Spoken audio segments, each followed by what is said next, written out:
तो नमस्ते सभी को मेरा नमस्कार। इस वीडियो में हम लोग जानेंगे कि 12वीं के बाद क्या-क्या डिग्रियां हम लोग परस्यू कर सकते हैं, किन-किन डिग्रियां हम लोग के लिए कोर्स के लिए अप्लाई कर सकते हैं। ठीक है, तो स्टार्ट करते हैं हमारी वीडियो को। तो career option available after 12th। हमारा टारगेट टॉपिक क्या है? Career option after 12th class. ठीक है, तो 12th क्लास के बाद क्या कैरियर ऑप्शन है हमारे पास, ये हमारा टारगेट है। तो पहला जो हम कर सकते हैं वो है बहुत ही मोस्ट पॉपुलर डिग्री है, जो लगभग सभी बच्चा जो मोस्ट ऑफ द बच्चे होते हैं वो करते हैं, जिसको हम लोग कहते हैं इंजीनियरिंग। जो पहली डिग्री है वो पहला जो अंडर ग्रेजुएट कोर्स है वो है इंजीनियरिंग। तो इंजीनियरिंग के बारे में मैं आपको सारी जानकारी दे सकता हूँ, क्योंकि मैं खुद एक इंजीनियरिंग ग्रेजुएट हूँ। तो सबसे पहले इसके लिए, अगर ये इंजीनियरिंग आप सरकारी कॉलेज और टॉप गवर्नमेंट कॉलेज से करना चाहते हैं, तो सबसे पहले फेमस कॉलेज के बारे में बात कर लेता हूँ। तो फेमस कॉलेज कौन कौन से फेमस कॉलेज हैं? तो इसके लिए जो फेमस कॉलेज हैं जो इंजीनियरिंग में डिग्री देते हैं, डिग्री हमें मिलती है यहाँ पे B.Tech की या फिर बैचलर ऑफ इंजीनियरिंग की। तो इसके लिए जो फेमस कॉलेज हैं वो हैं IITs, NITs और IIITs एंड कुछ प्राइवेट कॉलेजेस भी हैं जो, और government college, state government college. हाँ, कुछ सेंट्रली फंडेड गवर्नमेंट कॉलेज भी होते हैं, जिसको हम GFTI बोलते हैं, गवर्नमेंट फंडेड टेक्निकल इंस्टीट्यूट्स। ये भी हमें B.Tech की डिग्री देते हैं और ये कम ही फीस में हमें डिग्री दे देते हैं। तो ये तो हुई कुछ फेमस कॉलेजेस की बात। तो इसके बाद 4 साल के बाद आपकी जो जॉब प्रोफाइल होगी, जो आप नौकरी कर रहे होंगे, वह किस क्षेत्र में कर रहे होंगे। तो जो जॉब प्रोफाइल होगी, तो सबसे पहले आपको ये जान लेना ज़रूरी होगा कि इंजीनियरिंग में बहुत सारी स्ट्रीम होती हैं। जैसे इंजीनियरिंग में बहुत सारी स्ट्रीम होती हैं, तो सबसे पहले क्या उन स्ट्रीम के बारे में बता दें आपको। ठीक है, तो इंजीनियरिंग सबसे पहले जॉब प्रोफाइल बता देते हैं, कौन कौन सी जॉब प्रोफाइल में आप काम कर रहे होंगे। तो एक तो सॉफ्टवेयर इंजीनियर कर सकते हैं, सॉफ्टवेयर इंजीनियर बन सकते हैं आप। दूसरा है रेलवे में जा सकते हैं आप और UPSC निकाल सकते हैं। UPSC से IAS IPS की पोस्ट के लिए भी अप्लाई कर सकते हैं आप, और या तो फिर IES क्या होता है? सबसे पहले IAS क्या होता है? IAS होता है हमारे डिस्ट्रिक्ट मजिस्ट्रेट, मतलब कलेक्टर। और IPS क्या होते हैं? IPS तो आप जानते ही होंगे, Indian police service. And IES क्या होते हैं? Indian engineering service. ये तीनों ही एग्ज़ाम UPSC द्वारा कंडक्ट कराए जाते हैं। ठीक है ना, इसको कोई भी अंडर ग्रेजुएट जो ग्रेजुएशन कर चुका है वो इसको एग्ज़ाम को दे सकते हैं। और एक तो हुई रेलवे की बात, और बहुत सारी ऐसी कंपनी होती हैं जो कि पब्लिक वेलफेयर में काम करती हैं, इसको हम PSU कहते हैं। जैसे कि हो गई भेल, गेल, ये सभी कंपनियाँ कौन सी होती हैं? ये PSU कहलाती हैं। यहाँ पे ये सरकारी तो नहीं है, पर प्राइवेट टाइप की हैं, और ये सरकारी भी हैं, तो सेमी गवर्नमेंट टाइप की कह सकते हैं। तो भेल हो गई, गेल हो गई, ONGC हो गई, ONGC हो गई। तो इन सारी कंपनियों में भी आपको अच्छा वेतन मिल जाता है। ये सारी ही कंपनियां आपको 8 से लेके 10 लाख और 14 लाख पर एनम तक का पैकेज, मतलब कि एक साल में आप 8 से लेके 14 लाख तक कमा सकते हैं, अगर आप इन सभी में से किसी में जाते हैं तो। अगर आपको इसकी और डिटेल चाहिए तो आप कमेंट में बताइए, मैं इसकी और डिटेल आपको दे दूँगा। ठीक है, नेक्स्ट हमारी जो स्ट्रीम आती है वो आती है दूसरी स्ट्रीम, जो कि है आर्किटेक्चर।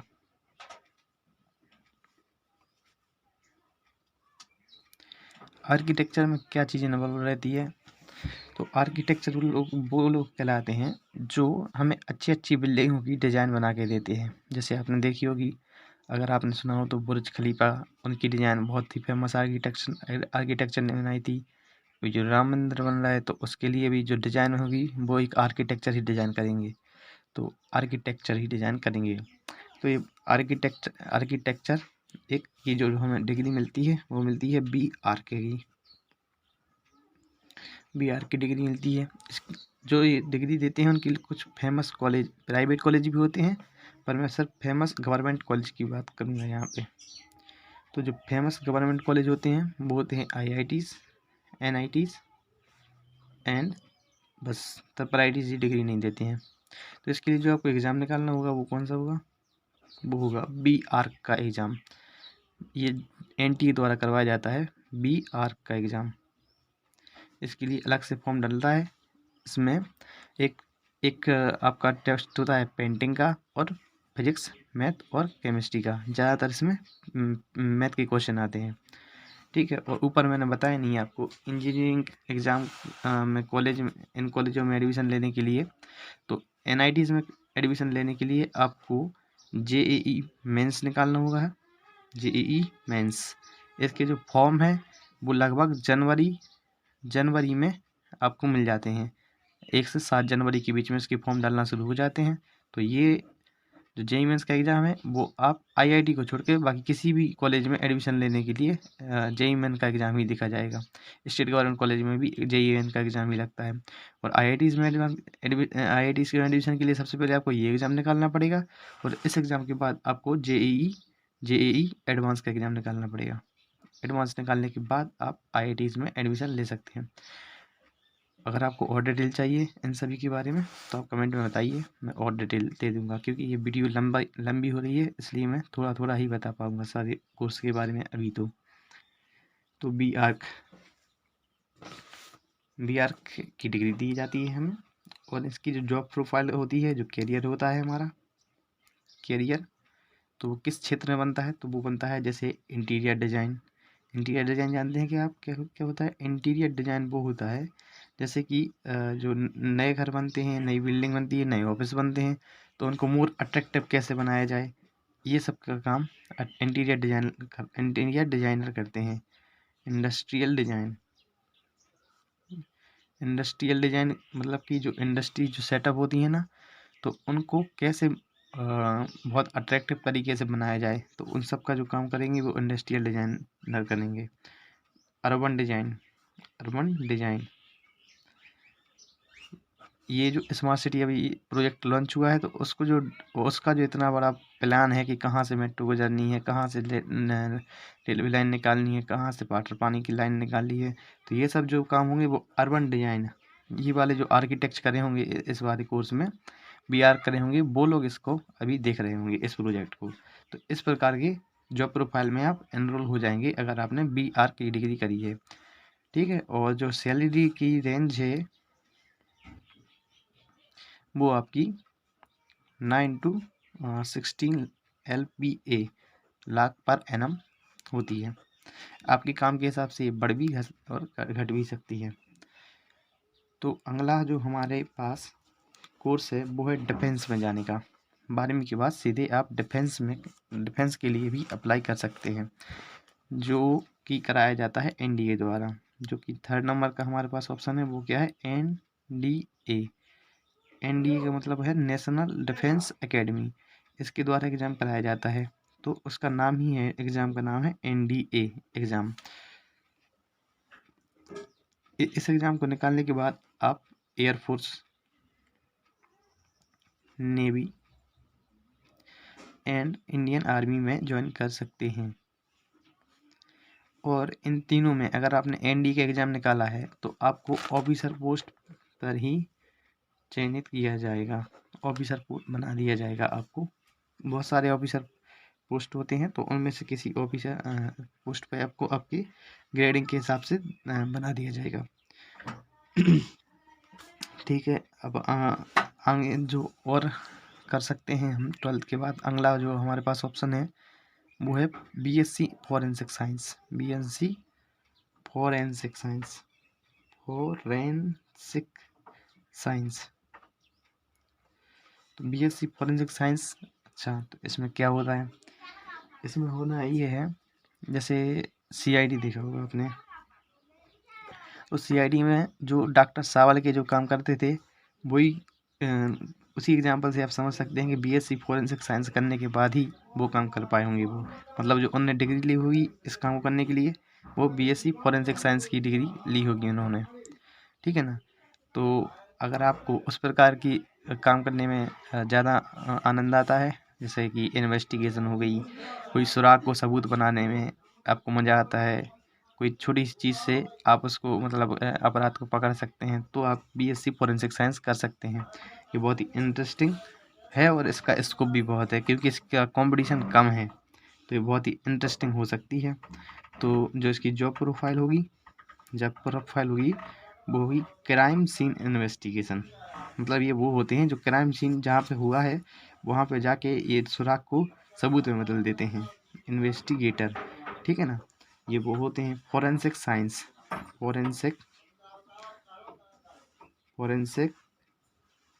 बालिस्टिक एक्सपर्ट, ये वो हैं जो फॉरेंसिक लैब में काम करेंगे, और फॉरेंसिक साइंटिस्ट भी बन सकते हैं आप, ठीक है। ये तो हुए हमारे कुछ करियर ऑप्शन 12th के बाद। अभी और भी करियर ऑप्शन हैं 12th के बाद जो मैं आपको बता रहा हूँ। तो अगला जो हमारे पास करियर ऑप्शन अवेलेबल है वो है हमारा कंप्यूटर एप्लीकेशन में। कंप्यूटर एप्लीकेशन क्या होता है, तो कंप्यूटर एप्लीकेशन में जो आपको कोर्स, जो अंडर ग्रेजुएशन का कोर्स करना होगा वो कोर्स होगा BCA का और MCA का एट मास्टर्स लेवल। इसके बाद आप MCA कर रहे होंगे। तो जो BCA है वो आप किसी भी कॉलेज से कर सकते हैं, और MCA भी आप एक एग्ज़ाम निकाल सकते हैं। इसके बाद आप NIT से BCA कर सकते हैं। IIT MCA नहीं कराती हैं, हाँ लेकिन जो NITs होती हैं हमारी, नेशनल इंस्टीट्यूट ऑफ टेक्नोलॉजीज़, ये MCA कराती हैं। और अगर आपने MCA NIT से कर लिया तो आपका जो पैकेज है वो 10 से लेके 40 LPA का मतलब होता है लाख पर annum, इतने से इतने के बीच में लग सकता है। तो MCA करने का इतना बड़ा फ़ायदा होता है। BCA के बाद MCA अगर अच्छे कॉलेज से कर लिया आपने तो इतने की जॉब आपकी लग सकती है। इसके लिए आपको BCA की डिग्री पहले लेनी होगी। अब जो अगला हमारा करियर ऑप्शन है वो है 6 नंबर का जो करियर ऑप्शन हमारा है वो है BSc इन एग्रीकल्चर। ये जो हमारा जो कोर्स है ये बहुत कम लोगों को पता होता है, और इसमें जो स्कोप है, जो इसमें पॉसिबिलिटी हैं, जो इसमें संभावना है अच्छे नौकरी पाने की, अच्छे करियर होने की, तो ये बहुत ज़्यादा हैं। क्योंकि ये लोगों के बीच में ज़्यादा फेमस नहीं है तो इसमें उतना कंपटीशन नहीं है। हाँ, तो इसके लिए आप सोच सकते हैं, ये मेरे हिसाब से बहुत अच्छा ऑप्शन है अगर आप भेड़ चाल में विश्वास नहीं रखते हैं तो। क्योंकि आजकल मतलब कोई भी 12th किया और मतलब उसको कॉलेज वाले फ़ोन कर लेते हैं, इंजीनियरिंग कॉलेज वाले, और उसको बीटेक जो अंडर ग्रेज कर रहा है वो इंजीनियरिंग में ही कर रहा है। ज़्यादातर बच्चों की बात कर रहा हूँ मैं, जिनका इंटरेस्ट है वो तो ठीक है, जिनको इंजीनियरिंग में इंटरेस्ट है वो तो ठीक है, वो कहीं से भी इंजीनियरिंग करें। उन लोग को तो इंटरेस्ट है, तो इंटरेस्ट तो उनकी लाइफ टाइम तक काम में आएगा। पर अगर आपका इंटरेस्ट नहीं है और किसी को देखकर दोस्त को देख कहने पर, या फिर किसी कॉलेज वाले के कहावे में आकर आपने इंजीनियरिंग करना शुरू कर दिया है, तो शायद आप पछता भी सकते हैं। तो इसलिए मैं आपको ये करियर ऑप्शन की वीडियो बना के दे रहा हूँ कि आप किसी की बातों में ना आएँ, ठीक है ना। तो अगला जो करियर ऑप्शन हमारे पास अवेलेबल है वो है BSc एग्रीकल्चर। ये ज़्यादा फेमस कोर्स नहीं है, मतलब ज़्यादातर बच्चों को इसके बारे में पता नहीं होता है, पर ये बहुत ही अच्छा करियर ऑप्शन है। सीधी BSc करने के बाद आपके प्लेसमेंट्स हो जाते हैं, या तो फिर प्लेसमेंट हो जाएंगे या फिर आप गवर्नमेंट जॉब ले सकते हैं। ठीक है ना। इसके लिए जो एग्ज़ाम होता है, इसकी जो इस एग्ज़ाम होता है ना, वो होता है ICAR का। ये होता है नेशनल लेवल का एग्ज़ाम ICAR का।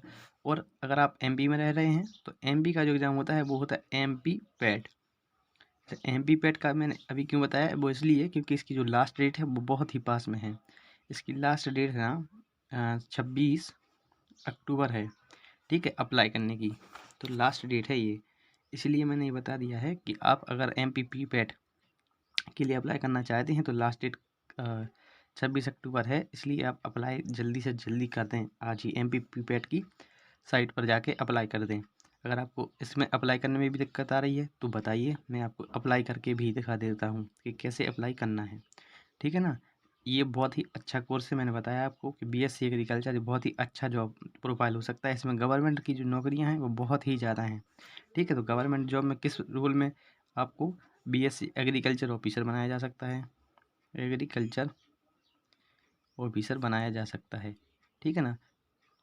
तो ये जैसे कोई मतलब कि किस प्रकार से आप समझ सकते हैं, तो इस प्रकार से समझ सकते हैं कि जैसे नए बीज आ रहे हैं, मतलब कई कई ऐसा भी हो सकता है कि कोई बीज है वो कम पानी, ज़्यादा पानी नहीं सहन कर सकता, और कई बीज है जो कम पानी सहन नहीं कर सकते। तो उनको, उन दोनों बीजों को मिला के एक ऐसा बीज बना दिया जाए जो कम पानी में भी जी जाए और अधिक पानी में भी जी जाए। तो ये सब जो काम करेंगे वो BSc एग्रीकल्चर वाले करेंगे। कुल मिला के BSc एग्रीकल्चर जो करते हैं वो हमारी जो कृषि है उसको और अधिक प्रोडक्टिव और अधिक लाभकारी कैसे बनाया जाए, इस क्षेत्र में काम करते हैं। तो अगर आपको इस क्षेत्र में काम करना है कि हमारी जो कृषि है, जो हमारी खेती है, उसको और अधिक कैसे लाभकारी बनाया जाए ताकि किसानों को अधिक से अधिक फ़ायदा पहुंचा सके हम कम ही लागत में, तो आप BSc एग्रीकल्चर को परस्यू कीजिए, मेरी यही सजेशन रहेगी, ठीक है ना। तो जॉब एप्लीकेशन होती है हाँ, तो आप सरकारी जॉब में एग्रीकल्चर ऑफिसर बन सकते हैं। और भी डिटेल है इसकी, पर अब वीडियो थोड़ा लंबा हो रहा है, इसलिए मुझे कम पर ही अपने आप को समेटना होगा। सातवां जो हमारे पास करियर ऑप्शन है वो है नर्सिंग का, BSc नर्सिंग। BSc नर्सिंग के बहुत सारे कॉलेज करा देते हैं, और इसकी जो जॉब प्रोफाइल होती है वो नर्स होती हैं। नर्सिंग में भी बहुत सारे, जैसे नर्स ट्यूटर भी बन सकते हैं, या फिर नर्सिंग असिस्टेंट भी बन सकते हैं। ये सब कुछ ही प्रोफाइल मैंने बताई हैं आपको, क्योंकि अगर आप इसका बहुत ज़्यादा आप इसमें इंटरेस्टेड हैं तो आप मेरे को बताइएगा, मैं इसमें डिटेल्ड वीडियो बना दूंगा, ठीक है। और नेक्स्ट है हमारा जो गवर्नमेंट, इसकी जो गवर्नमेंट जॉब भी रहती हैं इसमें कुछ, ये तो जो मैंने बताई वो प्राइवेट कॉलेज में भी कर सकते हैं आप, और गवर्नमेंट कॉलेज में भी कर सकते हैं, गवर्नमेंट हॉस्पिटल में भी कर सकते हैं। तो गवर्नमेंट जो जॉब रहती हैं वो रहती हैं, जैसे RBI का एग्ज़ाम निकाल लीजिए आप, तो RBI में ग्रेड B ऑफिसर की पोस्ट आप ले सकते हैं। नेक्स्ट इसमें है वो है इंडियन रेलवे, इंडियन रेलवे का एग्ज़ाम निकाल सकते हैं आप, ठीक है। और उसमें आप असिस्टेंट ऑफिसर या तो फिर जूनियर इंजीनियर के तौर पे आप काम कर सकते हैं।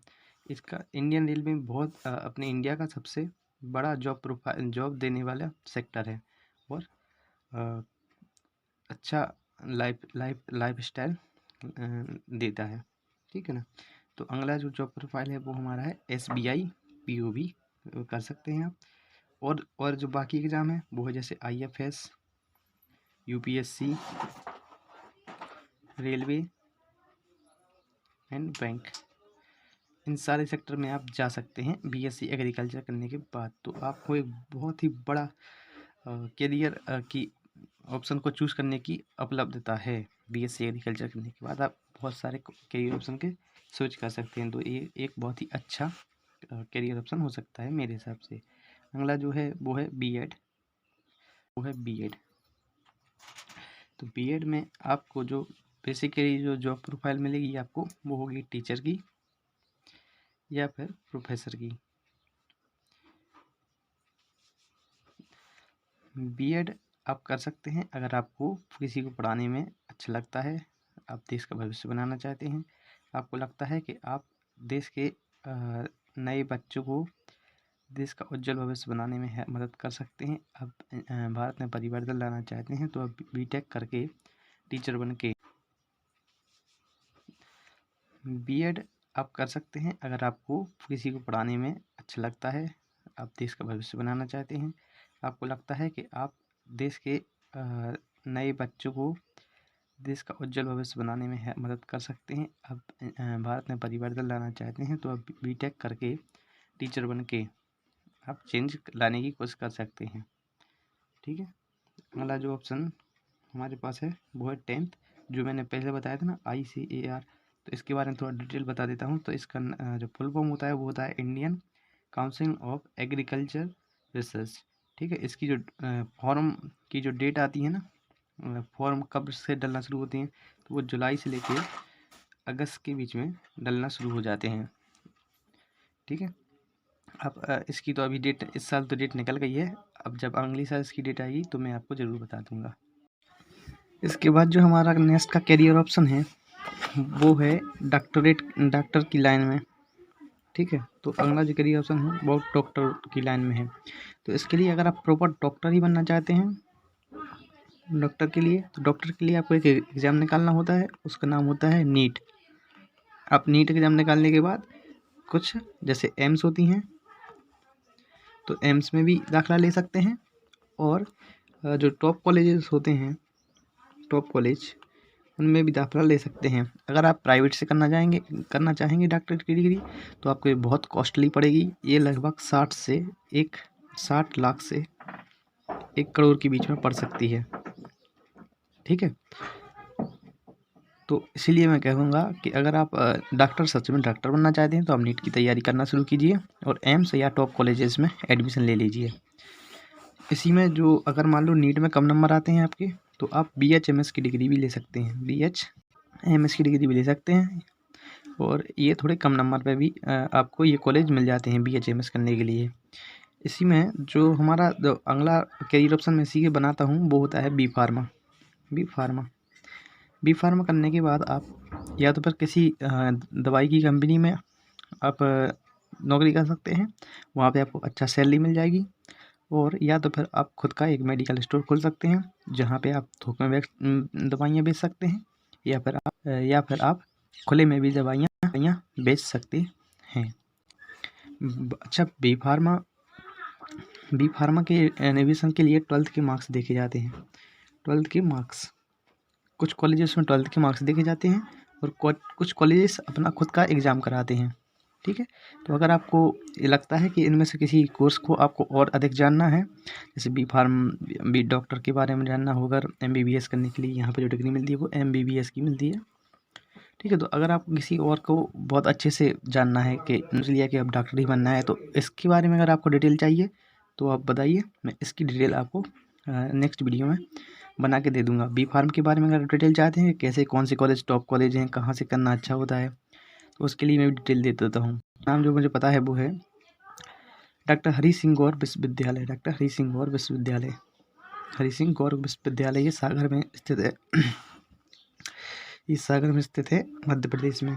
ये बहुत ही टॉप कॉलेजेस है MP का, जो कि बी फार्म की डिग्री देता है। आप कुछ ये हैं कुछ करियर ऑप्शन जो 12वीं के बाद आप कर सकते हैं, और भी है करियर ऑप्शन है, पर वो ये वीडियो बहुत लंबी हो गई है, तो मैं किसी और वीडियो में कवर कर दूंगा। Thank you very much.